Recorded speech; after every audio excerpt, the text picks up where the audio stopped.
को नहीं गलना ଆମେ ବାହାରିଲୁ ଗାଁ आई बाबा को पूजा करते ला ମ୍ୟାଡାମ କଣ ଇ କଣ ରାଗି ମୋ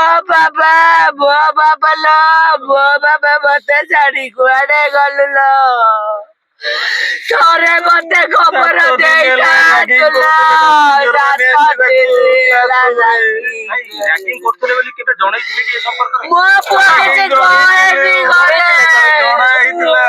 ଆଗରୁ ଥରେ ମୁଁ ଯେହେତୁ ଛୁଟି ନେଇ ଆସି ପାରୁନଥିଲି ମୋ ପୁଅକୁ ଧମକେଇଥିଲେ ମୋ ପୁଅ 3 ଦିନ ଖାଇବାକୁ ଯାଇନି ଘରେ ଛତୁଆ ଗୋଳିକି ପିଇଚିଲ କଣ ଧମକଉଥିଲେ ଆଜ୍ଞା ତାକୁ କଣ ଧମକେଇଛନ୍ତି ମୁଁ ଜାଣିନି ମୋ ପୁଅ ସେଠିକି ଖାଇବାକୁ ଯାଇନି ଲୁଚିକି ଘରେ ଛତୁଆ ପିଆଇ ମୁଁ ବାହାରୁ ଶୁଣିବାକୁ ପାଇଲି ମୋ ପୁଅ ଛତୁଆ ପିଇକି ରହୁଛି ଖାଇବାକୁ ଯାଉନି ମୋ ଭାଇ ମାନଙ୍କୁ କହିଲି ଏଇଠି ଭୁବନେଶ୍ୱରରେ ଅଛନ୍ତି ଭାଇ ମୋ ପୁଅ ଖାଉନି ଛତୁଆ ପିଇକି ରହୁଛି କି ପିଲା ରାଗି କରୁଛନ୍ତି ଟିକେ ତା ପାଖକୁ ଯାଅ ସେ ତାଙ୍କ ସାଙ୍ଗ ମାନଙ୍କୁ ପଠେଇଥିଲା କିଏ କଣ ତାପରେ ମୋ ପୁଅ କହିଲା ବାବା ମୁଁ ଏବେ ଖାଉଛି ଯାଉଛି ଖାଇବାକୁ ଯାଉଛି ମୁଁ କହିଲି ଧନ ତୁ ଖାଇବୁ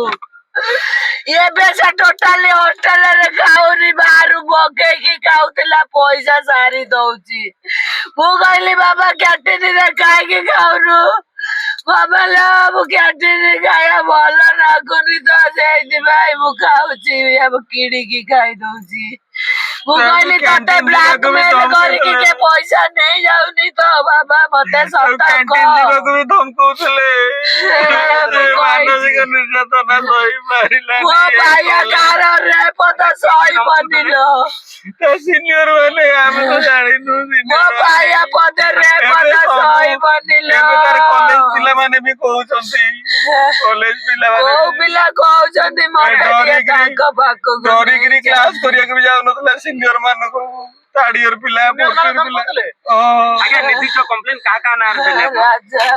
ନିର୍ଦ୍ଦିଷ୍ଟ କମ୍ପ୍ଲେନ ମୁଁ କଲେଜ କର୍ତ୍ତୃପକ୍ଷଙ୍କ ନାଁରେ ଦେଇଛି ମୁଁ ତ କାହାକୁ ପର୍ଟିକୁଲାର ଚିହ୍ନିନି ସିନିୟର ମାନେ ସିନିୟର ପିଲା ତାହେଲେ ପୋଲିସ ବାହାର କରିଦେବେ ମା କେବେଠୁ ପିଲା କହୁଥିଲା ଯେ ତାକୁ ଏମିତି ରାଗିଂ ତାର ଫାର୍ଷ୍ଟ ସେମିଷ୍ଟାର ବି ହଉଥିଲା ସେକେଣ୍ଡ ସେମିଷ୍ଟାର ବି ହଉଥିଲା ଫାର୍ଷ୍ଟ ସେମିଷ୍ଟାର ବି କରୁଥିଲେ ସେଇଟାକୁ ମୁଁ କାଲି କହିଲି ଏଇଟା ଇଣ୍ଟ୍ରୋଡକ୍ସନ ମୋ ପୁଅ 1.5 ମାସ 2 ମାସ ହେଲାଣି ମୋ ପାଖକୁ 15 ମାସେ ପାଖାପାଖି ଯାଇଥିଲା ମୋ ପାଖକୁ ହେଲେ ମୋ ପୁଅ ଟିକେ ଡରିକି ରହୁଥିଲା ମତେ କିଛି କହୁନଥିଲା ମୁଁ ତାକୁ କାଉନସେଲିଂ କରି ପଠେଇଥିଲି ସେ ଖୁସିରେ ବି ଆସିଥିଲା ମୋ ପୁଅକୁ କିଏ ମାରି ଦେଇଛି କେତେ ଟର୍ଚର କେବେଠୁ ପିଲା ଏମିତି ମାନସିକ ଚାପର ଥିଲା ଏଇ ପିଲା ସିନିୟର ମାନେ ରାଗିଂ ସେ କଥା କହିପାରିବିନି